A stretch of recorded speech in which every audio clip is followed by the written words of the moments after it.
Hello, I'm Frank. I'm living in Boom. That's a small city near the Rüppel. Rüppel is a small river, short river going to the Scheldt. And in 2017 we got information about a big plan they had about a natural reserve close to where I live.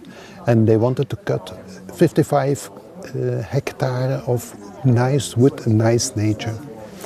And they want to fill up the whole area with a big pile of soil coming from the Oosterweel project in Antwerp. It was 4.5 million cubic meters that they wanted to put there. And on such a beautiful nature that has developed since 40 years, 50 years, it's very diverse, it's very important, it's very rare animals and fauna and flora that appear there. So we didn't want that, and then we found out that there were much more people living there that didn't accept it, that all this nature would be destroyed.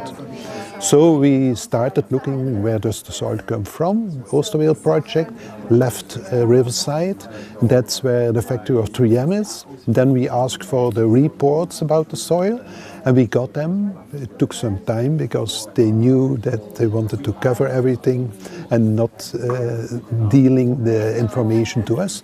But we found out that it was a huge contamination with PFAS in that area coming from the factory 3M.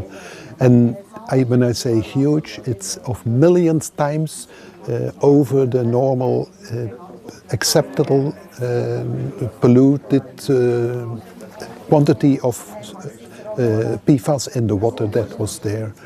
So we didn't want the soil, and we protested, we went to court, and at the end we even realized that the project stopped. But it was very hard to find out about the PFAS and to get it published in the newspaper, because the journalists, they didn't really want to publish about it because it's such a big item, and they were not sure they would not be sued for writing about these things and the pollution in that area. So they didn't want to do it, but in the beginning of April 2021, they wrote an article in the Standard to brave journalists, and from that point the PFAS bomb blasted, and they started with a parliamentary commission, and in the government had discussions in the government.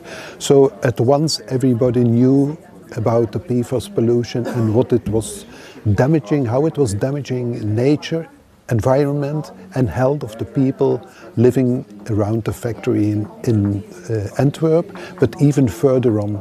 The factory in Antwerp, when the concentration of PFAS was too high in the production hall, they opened the ventilators and all the PFAS got into the air, flew straight to the city, or 500,000 people living there in the city of Antwerp, and even around there, when it was raining, the PFAS went in the nature, underground, and the whole area far away from the factory was polluted with these PFAS.